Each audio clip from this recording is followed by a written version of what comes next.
আচ্ছা, প্রাক্তন যে পরকীয়া করে বেরিয়ে গেছে, এতে সব থেকে বেশি ফায়দা কার হয়েছে বলতো?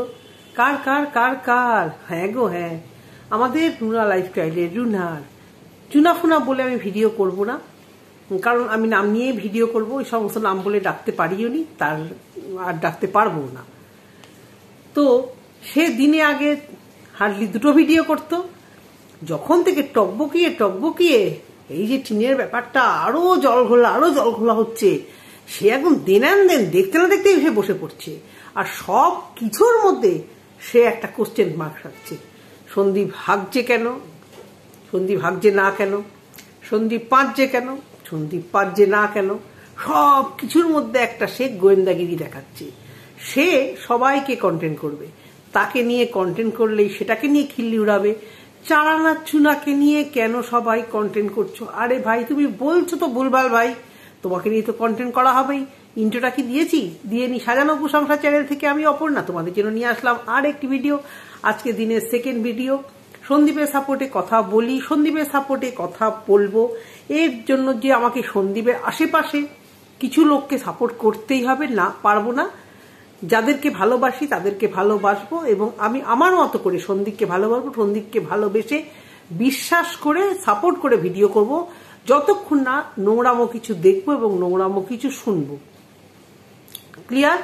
এবারে সন্দীপের যে প্রাক্তন, তার নোংরামো, তাকে নঙিয়ে নোংরামো, তাকে আমরা বেচছি, এসব কথা ভুল। নোংরামো সে করেছে, সে আমাদের জানিয়ে নোংরামো করেছে। সে বুক ফুলিয়ে বলে গেছে আমি অন্য একজনের সঙ্গে বেরিয়ে গেছি পরকীয়া করতে। তো আমরা এখন তাকে নিয়ে চুলচেরা বিশ্লেষণ করবই। একজন আমাকে কমেন্ট বক্সে কমেন্ট করেছে, পরকীয়া আজকাল কোনো ব্যাপার, ঘরে ঘরে সবাই করছে। হ্যাঁ করছে, যে আমাকে কমেন্ট করেছে তাকে বলছি তুমিও করো। আর দেখো তোমার বর তোমাকে পাশে নিয়ে ঘুমায় কিনা, নাকি লাফিয়াটা মারে। আর যদি ঘুমায় তাহলে জানবো তুমিও পরকীয়া করছো, তোমার বড় পরকীয়া করছে।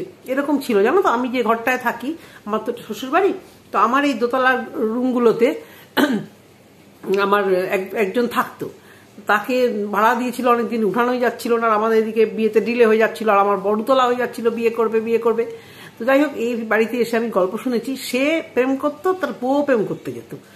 আমাকে আমার বড় ননদ আমাকে একদিন বলছে যে এই যে যারা থাকে তাদের টাইটেল হচ্ছে শাহ। বলতো আমি ওরা খুব কোথায় কোথায় যায় গো? বলছি ও প্রেম করতে যায়, ও প্রেম করতে যায়। আমি বিয়ে হয়ে গেছে তো প্রেম করতে যায় কি করে? তখন আমার বিয়ে হয়েছে সবে নতুন। বলছে সে বিয়ে হয়েছে তাতে কি হয়েছে, ও ওর মতো যায়, সে তার মতো যায়, সংসারে কোনো অশান্তি নেই, দিনের শেষে দুজনে মিলে খাচ্ছে তাচ্ছে ঘুরছে, 2 মেয়েও আছে, ভালো করে মানুষ করেছে। তো সবাই কি আর এরকম হয়? তো যে আমাকে কমেন্ট করেছে, সে পরকীয়া করো, হাজবেন্ডকেও বলো, সে ভালো থাকো। কিন্তু আমরা ওয়াইটিতে দেখিয়েছি, এবং পাড়ায় যারা পরকীয়া করছে তারা ওয়াইটিতে এসে দেখায়নি। তারা যদি ওয়াইটিতে এসে দেখাতো, নিশ্চয়ই তাদেরকে নিয়ে আলোচনা করতাম। আর এই টিন, বেশি কাপচাবি না যে তুই একটা বিশাল কিছু হয়ে গেছিস, তোকে নিয়ে আলোচনা করছি। কিভাবে ফেমাস হয়েছিস নিজের দিকে একটু তাকিয়ে দেখ। তুই যদি পরকীয়া না করতি, কমিউনিটি পোস্ট না দিতি, তোর এই ভিডিও কে দেখতো? এই মেন্দা মার্কা চপ খাওয়া, ঘুগনি খাওয়া, বৃষ্টির মধ্যে বেরোনো, আর নেকা কথা বলা, আর আধা উলঙ্গ দাদা, আর দাঁত কেলানি মা, আর ওই শিরকুন্ডির মতো কি সরু চাকরি বৌদি, কে দেখতে যেত তোর এই ভিডিওতে? কি আছে তোর ভিডিওতে? বারবেলায় ঘুম থেকে উঠে নেকা সুরে কথা বলিস, কি আছে তোর ভিডিওতে? পরকীয়া করেছিস, তোকে ওই জন্য সবাই দেখতে যায়। এটা নিয়ে গর্ববোধ করবি না যে তুই বিশাল সেলিব্রিটি হয়ে গেছিস? তুই এবং তোর মা বিশাল সেলিব্রিটি হয়ে গেছিস। মার এই দাঁত কেলানিগুলো বন্ধ রাখ। সেলিব্রিটি ভিউয়ার্সটা থু করে ছুড়ে মেরে দিলে সেলিব্রিটি গিয়ে একদম পটি প্যানের মধ্যে ঢুকে যাবে। যা নোংরাম্য করে দাঁড়িয়েছিস না, বললাম তো আমরা ব্লগ করতে আমরা একটা পরকীয়া টাইটেল দিই। দেখ তোর মতো হয়তো অত তাড়াতাড়ি ভাইরাল হবে না, কারণ তোর ভাইরাল ফেস ছিল যেন তেন প্রকারে, কিন্তু ওই পরকীয়ার থাম্বনেলটা দিলে সবাই ভাইরাল হতে পারে। নিজেকে বিশাল সেলিব্রিটি মনে করিস না। কন্ট্রোভার্সি কি এটা আসে বলে তোর ওই চ্যানেলের লোকেরা হাঁকতে যাচ্ছে। বেশি কাপচাবি না। আর কি কোথা থেকে সব ভাড়া করে নিয়ে এসছিস? এই দুখেন না মুখেন, এ তো বহুত চালুবাজ, একেবারে তৈরি মাল। তো একে তো খানিকটা এর কথায় বিশ্বাস করেছিলাম, যেভাবে সন্দীপদার ভালো করতে যেই চাইবে আমি তার কথা অনেকটা বিশ্বাস করতে চাই। তো ভেবেছিলাম খানিকটা, আমরাও তো রক্ত মাংসের মানুষ, যে এতটা মিথ্যা কথা কি করে বলছে। কিন্তু তোমরা কেউ ভুল বুঝবে না, আমি কিন্তু ও যে সন্দীপের সঙ্গে সীমার রিলেশনটা হয়েছে, কালকে আমি বলেছিলাম যে এর কিছু কথা আমি বিশ্বাস করছি, কিন্তু এই যে সন্দীপ আর সীমার মধ্যে একটা নোংরা সম্পর্ক স্থাপন করার চেষ্টা করছে, সেটা কিন্তু আমি কখনো করিনি। আমাকে এখানে অনেকেই ভুল বুঝছে, হয়তো বুঝবেও। সীমা যে সন্দীপের বাড়িতে গেছে ব্যাগ নিয়ে, কোনো ব্লগারের বাড়িতে কন্ট্রোভার্সি ক্রিয়েটাররা যাবে, সেখান থেকে মানে রসদ জোগাড় করে আনবে, তারপরে সে কন্ট্রোভার্সিটা বন্ধ হতে দেবে না, কারণ তার ভিউজে টার্ন পড়বে, তার সংসারে একটা আলাদা অন্যরকম খরচা আছে। সেই হিসেবে আমি কিন্তু বলি যে এরা কি ধরনের কন্ট্রোভার্সি করে। তার মানে এই নয় যে সন্দীপের সাথে ওই সীমা যখনই ওদের বাড়িতে যাবে বা সন্দীপদের বাড়িতে কোনো মহিলা গেলেই তার সঙ্গে নোংরা সম্পর্ক করে দেবে, সেটা কিন্তু আমি একেবারেই বিশ্বাস করিনি এবং বিশ্বাস করবো না, এখনো অব্দি বিশ্বাস করবো না। এবার প্রমাণ দিক, প্রমাণ পেলে যদি মনে করি যে আমি ভুল স্বীকার করবো, স্বীকার করতে লজ্জা কি আছে? প্রমাণ ছাড়া মানে উৎপাটান বকবি না। কে নিয়ে এসছে তোকে? হিড়িম্বা, ওটা তো আর এক দুশ্চরিত্রা হিড়িম্বাটা। তো যেটা বলছিলাম, রুনাদির মেন কন্টেন্ট এখন দাল্লি, মানে সে এখন একটা সুযোগ পেয়েছে। সে সুখেনকে না কি নাম, সুখেন দুখেন, তাকে পুরোপুরি বিশ্বাস করে ফেলেছে। হ্যাঁ, তাকে পুরোপুরি বিশ্বাস করবে, বলছে তার কি স্বার্থ? আরে ভাই, তার ভিউজ স্বার্থ, তার ফেমাস হওয়ার স্বার্থ, আর তাকে বেশ কিছু টাকা মুখে গুঁজে দিলে সেই টাকার স্বার্থ। তার হাতে কোনো হাতে ঘা লেগেছে, যার জন্য সে এখানে এসে দেন বক করছে এবং তড়িঘড়ি সে চ্যানেল দাঁড় করাতে চাইছে। এটুকু বোঝো না? এই ঘটনাটায় যদি সন্দীপের হয়ে কেউ আসতো আর ওই ভাঙা টিনের নামে বলতো, তোমরা বলতে কি প্রমাণ দাও, তোমরা প্রমাণ দাও যে ওই ছেলেটি সত্যি কথা বলছে। ছেলেটিকে একেবারে ভগবানের দূত হিসেবে মেনে নিল, যা বলছে সেটা ঠিক, যা বলছে ছেলেটি তাই ঠিক। এটা কি করে সম্ভব? তাহলে মানে সন্দীপের হয়ে যারা কথা বলছে তারা যখন প্রমাণ নিয়ে আসছে, এমনকি সেবক দাদার ভয়েস রেকর্ডও পর্যন্ত প্রমাণ, সেটা তোমরা প্রমাণ হিসেবে মানছো না। বাবারে বাবা, চারটে তো একদম পরিষ্কার করে দিচ্ছ একদম। মানে যাকে পছন্দ করছো তাকে চারটে তোমরা ক্রিয়েটার একদম সাফাই করে দিচ্ছ। এই ছেলেটিকে রেকমেন্ড করেছে, এই ছেলেটিকে রেকমেন্ড করিয়ে একে দিয়ে বলানো হচ্ছে, এবং এ নিজেও জানে না যে এ কোন গাড্ডায় এ পড়তে চলেছে, একে যে কোন গাড্ডায় ফেলবে। একে প্রথমে টাকার লোভ দেখিয়েছে সবকিছু, আর এ ভাবছে আমার চ্যানেল দাঁড়াবে, চ্যানেল থেকে আর্নিং হবে, প্লাস এদিক ওদিক থেকে তো টাকা আসবেই। ডেলি এই যে লাইভ করবে, এখন ভিডিও দেবে একজন যে হিড়িম্বাইকে টেনে এনেছে, সে যে এক কি যন্ত্র জিনিস, সে টের পাবে এবারে। যারা ওই গ্রুপে আছে না, তারা টের পাবে। এই যে নোংরা সম্পর্ক, এই যে এরা বলছে, একটা কথা বলো, একটা কথা ফার্স্ট অফ অল আমি কিছু কথা বলি। এই যে বাংলাদেশের যে লুলু লিসা বলে একজন বোন সন্দীপের সঙ্গে এত পিরিত করে সন্দীপদের বাড়িতে থাকা, বাংলাদেশ থেকে মানে বিনা স্বার্থে এত ভালোবাসলো সেই সন্দীপকে, বাংলাদেশ থেকে সন্দীপের বাড়িতে চলে এলো। আর যারা পিকনিকে ছিল তারা সবাই সেই লেভেলে মাথায় তুলে নাচলো, সুন্দর একটা সম্পর্ক। উমা, হঠাৎ করে দেখি সে নাকি দেখে ফেলেছে সন্দীপ আর সীমাকে খুব খুব ওই আর কি ক্লোজ একটা মুভমেন্টে, আপত্তিকর, যেটাকে বলা হয় আপত্তিকর, কারণ না তো হাজবেন্ড ওয়াইফ না, প্রেমিকাও না, অবৈধ, এটা সম্পর্কটা অবশ্যই অবৈধ, আপত্তিকর অবস্থাতে দেখে ফেলে সে সেখানে প্রোটেস্ট করলো না। সে ওদের বাড়িতে থাকলো, খেলো, গল্প করলো, ভিডিও, লাস্ট অফ সন্দীপের ভিডিও আসলো, তখনও কিছু বোঝা গেল না। হঠাৎ করে সে এখানকার একজন মেল ক্রিয়েটারকে ভাড়া করলো, যে নাকি সীমার সঙ্গে যার শত্রুতা, তার কাছে গিয়ে কমেন্ট করে তাকে সব প্রমাণ দিতে থাকলো। এ কি দুমুখো সাপড়ে। আর যদিও বা ধরে নিলাম হ্যাঁ ও কিছু একটা আপত্তিকর মুহূর্ত দেখে ফেলেছে। আচ্ছা বলো তো, সন্দীপ এবং সীমা দুজনেই যথেষ্ট ম্যাচিউর, প্রাপ্তবয়স্ক, বিশেষ করে সীমা 2 সন্তানের মা, তাই তো? তাদের যে এই সম্পর্কটা, সেই সম্পর্কটা তারা অন্য কোথাও মেটাতে পারতো না। তাদের তো কাছাকাছি বাড়ি, প্রায় দেখা হচ্ছে, কত জায়গা আছে যাওয়ার। তারা যখন জানে বাড়িতে এতগুলো লোক আসবে আজকে পিকনিকে, তারা অতগুলো লোকের আড়ালে হঠাৎ করে একদম ক্লোজ এসে গেল। হঠাৎ করে ক্লোজ এসে তাদের শরীরে এত জ্বালা দুজনেরই, যে হঠাৎ করে এক জায়গায় এসে গালে ঘষতে হবে, অসভ্যতা করতে হবে। তারা তো জানবে যে কারণ না কারোর চোখে পড়বে এতগুলো লোক যখন এই বাড়িতে ঘুরছে এসছে। এবারে আসি, বলা হচ্ছে টিনের দলের দালালরা বলছে এই কাকুকে কেন বাড়িতে আনলো। আমি ওদের কিছুদিন আগে একটা ভিডিও দেখেছিলাম, এখন আর পাইনি সেই ভিডিওটা। মন্দিরা ওদের মেয়ের বার্থডেতে এদের বাড়িতে গেছিল, ভিডিওটা আগেও দেখেছিলাম, মন্দিরার ভিডিওতে দেখেছিলাম, এদের ভিডিওতে দেখেছি কত রকমের পদ এরা রান্না করেছে। তারপর পর বাড়িতে এদের পুরোনো ভিডিওগুলো দেখবে, বাড়িতে অতিথি এসছে, বাড়িতে কিছু ভিউয়ার্স এসছে, বা আগেও পরেও, বা এই টিন চলে যাওয়ার পরে বাড়িতে কত ভিউয়ার্সরা এসছে, কি কত কিছু সাজিয়ে গুছিয়ে তাদেরকে খেতে দেয় এবং অন ক্যামেরা অফ ক্যামেরা তাদের আপ্যায়ন করে। আর এই অপোজিটের লোকগুলো বলছে এদের বাড়িতে কোনো লোক আসতো না, এদের বাড়িতে শুধু মানে যারা আসে তাদের সঙ্গে এদের কিছু ধান্দা থাকে। অ্যাকচুয়ালি এদের নিজেদের বাড়িতে মনে হয় কোনো রিলেটিভ আসা যাওয়া করে না, বা কোনো রিলেটিভের সঙ্গে বোধহয় এদের সম্পর্ক নেই, থাকলেও বোধহয় শুধু ধান্দাবাজি, সেই রিলেটিভের থেকে কিছু নেব। কি দালাল, লাতখোর দালাল, কি অন্য দালাল। লাতখোর দালালকে তো কালকে দিয়েছে, একেবারে আচ্ছা করে দিয়েছে, মানে তার নিজের বোনই লাইভে আচ্ছা করে লাতখোর দালালকে আবার এক ডবল লাত মেরেছে। তো লাতখোর দালাল ওই জন্য একটু মনটা খারাপ।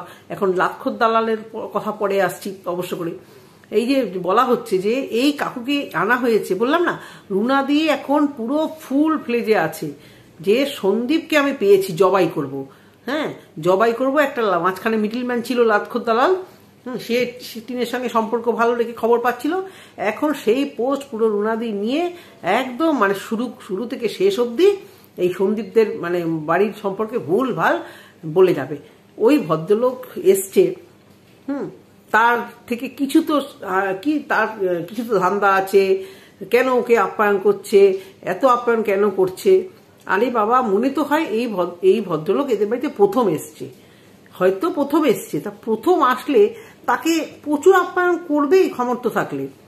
আর এটা একটা ভিডিওর কন্টেন্ট, না দেখালে বলবে ওই তো ওনাকে এনে ফেলে রেখেছে, যত্ন করছে না। কি চাও বলো দেখিনি তোমরা? মানে আজব, মানে এমন পিছনে পড়ে বসেছে। একটা লোক এসছে, আমি জানতাম এই লোকটি যে এসছে, ভাগ্যিস লোকটির বয়স বেশি, না হলে তো তোমরা শোয়াতে একে অবশ্য করেই শোয়াতে। এই সন্দীপের বাবাকে নিয়ে কোথাও যায় না, এই ভদ্রলোককে আনতে সন্দীপের বাবা গেল, তাতেও তোমাদের প্রশ্ন। নিশ্চয়ই কোনো স্বার্থ আছে, তাই এখানে গেছে। মানে সাদা মাটা সিম্পল একটা ভিডিও করতে যাবে সন্দীপ, সেখান থেকে তোমরা যে কি খুঁচিয়ে খুঁচিয়ে বার করতে পারো, তোমাদের ভিডিওটা দেখলে বোঝা যেত না। তো ইনি এসছে এর বাড়িতে এতদিন পরে মানে লাইফে বোধহয় ফার্স্টই এসছে, তাকে আদর আপ্যায়ন করবে না? এই যদি বারবার আসে তাহলে কি সে আপ্যায়নটা করবে? জলপাইগুড়ি কাকুরা যখন আসে আপ্যায়ন করে না, এদের বাড়িতে লোক আসে না পাড়া থেকে, সে তো আসতেই থাকে। সবাইকে ক্যামেরা বন্দি করায় না, কারণ গ্রামের লোক কি অবস্থায় থাকে, কিরকম পোশাক আশাকে থাকে, সবাইকে ওরা ক্যামেরাতে দেখায় না, সবাইকে নাই দেখাতে পারে। উঠোনের মধ্যে যে গল্প আড্ডা হয় না কিছু। আশ্চর্য, বলে এই কাকু কেন এসছে, কিছু মতলব আছে। মানে এখন কাকুকে আর কি তাড়াতে পারলে এরা বাঁচে। এবারে আসি, বলা হচ্ছে টিনের দলের দালালরা বলছে এই কাকুকে কেন বাড়িতে আনলো। আমি ওদের কিছুদিন আগে একটা ভিডিও দেখেছিলাম, এখন আর পাইনি সেই ভিডিওটা। মন্দিরা ওদের মেয়ের বার্থডেতে এদের বাড়িতে গেছিল, ভিডিওটা আগেও দেখেছিলাম, মন্দিরার ভিডিওতে দেখেছিলাম, এদের ভিডিওতে দেখেছি কত রকমের পদ এরা রান্না করেছে। তারপর পর বাড়িতে এদের পুরোনো ভিডিওগুলো দেখবে, বাড়িতে অতিথি এসছে, বাড়িতে কিছু ভিউয়ার্স এসছে, বা আগেও পরেও, বা এই টিন চলে যাওয়ার পরে বাড়িতে কত ভিউয়ার্সরা এসছে, কি কত কিছু সাজিয়ে গুছিয়ে তাদেরকে খেতে দেয় এবং অন ক্যামেরা অফ ক্যামেরা তাদের আপ্যায়ন করে। আর এই অপোজিটের লোকগুলো বলছে এদের বাড়িতে কোনো লোক আসতো না, এদের বাড়িতে শুধু মানে যারা আসে তাদের সঙ্গে এদের কিছু ধান্দা থাকে। অ্যাকচুয়ালি এদের নিজেদের বাড়িতে মনে হয় কোনো রিলেটিভ আসা যাওয়া করে না, বা কোনো রিলেটিভের সঙ্গে বোধহয় এদের সম্পর্ক নেই, থাকলেও বোধহয় শুধু ধান্দাবাজি, সেই রিলেটিভের থেকে কিছু নেব। কি দালাল, লাতখোর দালাল, কি অন্য দালাল। লাতখোর দালালকে তো কালকে দিয়েছে, একেবারে আচ্ছা করে দিয়েছে, মানে তার নিজের বোনই লাইভে আচ্ছা করে লাতখোর দালালকে আবার এক ডবল লাত মেরেছে। তো লাতখোর দালাল ওই জন্য একটু মনটা খারাপ। এখন লাতখোর দালালের কথা পরে আসছি অবশ্য করে। এই যে বলা হচ্ছে যে এই কাকুকে আনা হয়েছে, বললাম না রুনা দিয়ে এখন পুরো ফুল ফ্লেজে আছে যে সন্দীপকে আমি পেয়েছি, জবাই করব। হ্যাঁ, জবাই করব। একটা মাঝখানে মিডলম্যান ছিল লাতখোর দালাল, সে টিনের সঙ্গে সম্পর্ক ভালো রেখে খবর পাচ্ছিল। এখন সেই পোস্ট পুরো রুনাদি নিয়ে একদম মানে শুরু থেকে শেষ অবধি এই সন্দীপদের মানে বাড়ির সম্পর্কে ভুল ভাল বলে যাবে। ওই ভদ্রলোক এসছে, তার থেকে কিছু তো কিছু তো ধান্দা আছে, কেন ওকে আপ্যায়ন করছে, এত আপ্যায়ন কেন করছে। আরে বাবা, মনে তো হয় এই ভদ্রলোক এদের বাড়িতে প্রথম এসছে, হয়তো প্রথম এসছে। তা প্রথম আসলে তাকে প্রচুর আপ্যায়ন করবেই ক্ষমতা থাকলে। আর এটা একটা ভিডিওর কন্টেন্ট, না দেখালে বলবে ওই তো ওনাকে এনে ফেলে রেখেছে, যত্ন করছে না। কি চাও বলো দেখিনি তোমরা? মানে আজব, মানে এমন পিছনে পড়ে বসেছে। একটা লোক এসছে, আমি জানতাম এই লোকটি যে এসছে, ভাগ্যিস লোকটির বয়স বেশি, না হলে তো তোমরা শোয়াতে একে, অবশ্য করেই শোয়াতে। এই সন্দীপের বাবাকে নিয়ে কোথাও যায় না, এই ভদ্রলোককে আনতে সন্দীপের বাবা গেল, তাতেও তোমাদের প্রশ্ন। নিশ্চয়ই কোনো স্বার্থ আছে, তাই এখানে গেছে। মানে সাদা মাটা সিম্পল একটা ভিডিও করতে যাবে সন্দীপ, সেখান থেকে তোমরা যে কি খুঁচিয়ে খুঁচিয়ে বার করতে পারো, তোমাদের ভিডিওটা দেখলে বোঝা যেত না। তো ইনি এসছে এর বাড়িতে এতদিন পরে মানে লাইফে বোধহয় ফার্স্টই এসছে, তাকে আদর আপ্যায়ন করবে না? এই যদি বারবার আসে তাহলে কি সে আপ্যায়নটা করবে? জলপাইগুড়ি কাকুরা যখন আসে আপ্যায়ন করে না? এদের বাড়িতে লোক আসে না পাড়া থেকে, সে তো আসতেই থাকে। সবাইকে ক্যামেরাবন্দি করায় না, কারণ গ্রামের লোক কি অবস্থায় থাকে, কিরকম পোশাক আশাকে থাকে, সবাইকে ওরা ক্যামেরাতে দেখায় না, সবাইকে নাই দেখাতে পারে। উঠোনের মধ্যে যে গল্প আড্ডা হয় না কিছু। আশ্চর্য, বলে এই কাকু কেন এসছে, কিছু মতলব আছে। মানে এখন কাকুকে আর কি তাড়াতে পারলে এরা বাঁচে। এরা না হয় আত্মীয় স্বজন পছন্দ করে না। টিনের তো এখন দিদা মারা গেল, দিদা মারা গেল, তখন তো কতগুলো মাসি দেখেছিলাম। কোনোদিন দেখেছো নাকি? এই 1 বছরে কেউ দেখেছো? বা তার আগেও ভিডিওগুলো যখন সে আবার রাগ হয়ে বাপের বাড়ি চলে গেছিল, বা মাঝে মাঝে যে দেখতো, কেউ দেখেছো? কেউ কি দেখেছো এর মাসিগুলোকে আসতে? তাদের বাড়িতে কোথায় লোক আসে, কেন মাসি আসে না? আর এই বাবার তরফে আসে এক শুধু ঠাম্মি, তাকেও তো বিদায় করে দিয়েছে। ঠামির তো নাম গন্ধ পর্যন্ত নিচ্ছে না। ঠামির নাম গন্ধ নিচ্ছে না। আর এর যে মাসিগুলো, এতগুলো মাসি, কে আসছে ওর বাড়িতে? মাসির ছেলে মেয়ে ভাই বোন মাসতো খুঁজতো, কে আসছে বাড়িতে? কেউ আসছে কি না? এরা কালুর বাড়িতে যাতায়াত করছে কি হিসেবে বলো তোমরা? শুধু সন্দীপরা আনছো, সন্দীপদের বাড়িতে লোকজন ধান্দা করে আসে, তাহলে উল্টো দিকে রোকে করে। সেবক দাদা মতো দুশ্চিত্র লোকের সঙ্গে যে মেলামেশা করছে, তার চরিত্রটাকে তোমরা খারাপ দেখছো না? যে কতটা বড় নোংরা সেবক দাদা নিজেই বলেছে। এমনিতে তো তার আলুর দোষ আছে, তাও সে টিনকে নোংরা বলেছে। কেন বলেছে? সে বুঝতে পেরেছে যে টিনকে সহজে পাওয়া যায়, এবং সেবক দাদা কিছু ওকে অ্যাপোজ করেছিল, সেটা টিন মেনে নিয়েছে। তা থেকে সেবক দাদা বুঝে গেছে যে ওই মেয়েটি নোংরা। তারপরেও কি ঢাকছো ভাই? সেই ভিডিও কলগুলো দেখাও না। এই দালালাই, সেই সন্দীপের বাবার তো লাইভে অনেক কথা শুনলি, বলেছে দুজন ভিউয়ার্সকে ধুয়ে দিয়েছে, তাই তুই বার করলি, গালাগাল দিয়ে বেরিয়েছে। বার কর ওই কল রেকর্ডগুলো, বার করে উত্তর দে। শয়তান মেয়ে ছেলে। সুখেন এখন তোমার প্রিয় হয়ে গেছে। বেটা ছেলে দেখলেই হয়েছে, সে সুখেন হোক দুঃখেন হোক, ছোট হোক, ভাই হোক, ভাগনা হোক, বা ছেলে হোক, ছেলের মতো বান্ধবীর ছেলে হোক, ছেলে দেখলেই হয়ে যাবে ওর লকপাকানি দালাল অসভ্য জানোয়ার। তো বন্ধুরা, ওয়াইটি আবার ভীষণ ভাবে নোংরা হয়ে যাচ্ছে। মানে কি পরিমাণ নোংরা হচ্ছে, কন্ট্রোভার্সি করবে, কোথায় পড়াশুনো করে এসে একটা লজিক দেওয়া ভিডিও করবে তা না। ম্যাক্সিমাম লোক দেখতে পাচ্ছি খালি এই নোংরা সম্পর্ক। একটা করে উদয় হচ্ছে এই পক্ষ থেকে, একটা করে উদয় হচ্ছে ওই পক্ষ থেকে। আর সন্দীপকে ছোট করার জন্য কত লোকের সঙ্গে শুইয়ে দিল। প্রথমে সন্দীপের মাকে করলো ক্যারেক্টারলেস, খুব সহজ তো। তারপরে করলো সন্দীপকে, এই আসানসোলের এই বাড়িতে আনলো। এখন একটু হাতের কাছে একটা দিদি সে আসে, তাকে তো এমনিই তারা পতিতা বলে, তার স্বভাব এমনিই খারাপ বলে। সেই কাজল কেন বলে, সেও কেন উত্তর দেয় না আমি তাও জানি না। সেও কেন এই ব্যাপারে কিছু দেখায় না, নাকি কোনদিন কিছু বলেছিল সে, সেটা আমার কাছে কিছু ব্যাপার না। কিন্তু আমার কথা হচ্ছে সন্দীপকে আর এমনি বলবে সন্দীপে নাকি তার বউকে স্যাটিসফাইড করতে পারে না, তার শরীরে কোনো রস নেই। তাহলে এই যে একটার পর একটা মহিলার সঙ্গে ওকে জুড়ে দেওয়া হচ্ছে, তাহলে তখন ও রসগুলো কি করে মেটাচ্ছে? তোমরাই বলছো নিরস, ওর বউয়ের চাহিদা পূরণ করতে পারে না, তাহলে এতগুলো মহিলার সাথে কি করে ওকে জুড়ে দিচ্ছ তোমরা? এই নিরস ছেলেটা কি করে সরস হয়ে গেল? চোখে চোখ রেখে আয়নার সামনে নিজেদেরকে প্রশ্ন করবে, যারা ভিডিও করছো আর যারা নোংরা কথা বলছো সন্দীপকে নিয়ে, সীমার সাথে একটা নোংরা সম্পর্ক। না, সীমাকে আমি কিন্তু কোনোদিনও সাপোর্ট করে ভিডিও করি না। সন্দীপের হয়ে কথা বলবো, এবং সন্দীপ যে একটা সলিড ছেলে, নোংরামো যে সে করতে পারে না এবং করবে না, পুরো গ্যারান্টি দিয়ে বলতে পারি। সেই জন্যই justice for Sandeep, justice for Kishanu, এই বার্তা দিয়ে আজকে ভিডিওটা শেষ করলাম। যদি তোমাদের ভালো লেগে থাকে অবশ্যই কমেন্ট সেকশনে কমেন্ট করে জানাবে। আর হ্যাঁ, না কোনোদিন তেল মেরেছি, না কোনোদিন তেল মারবো, না কারোর পক্ষপাতিত্ব করব। যার ভুল দেখবো তার ভুল দেখেই আমি কথা বলবো। তাতে যারা তোমরা এটুকু ভালোবেসেছো, থ্যাংক ইউ তাদের জন্য। আবার দেখা হবে কালকে একটি নতুন ভিডিওর সঙ্গে। বাই, গুড নাইট, সাবধানে থেকো সবাই।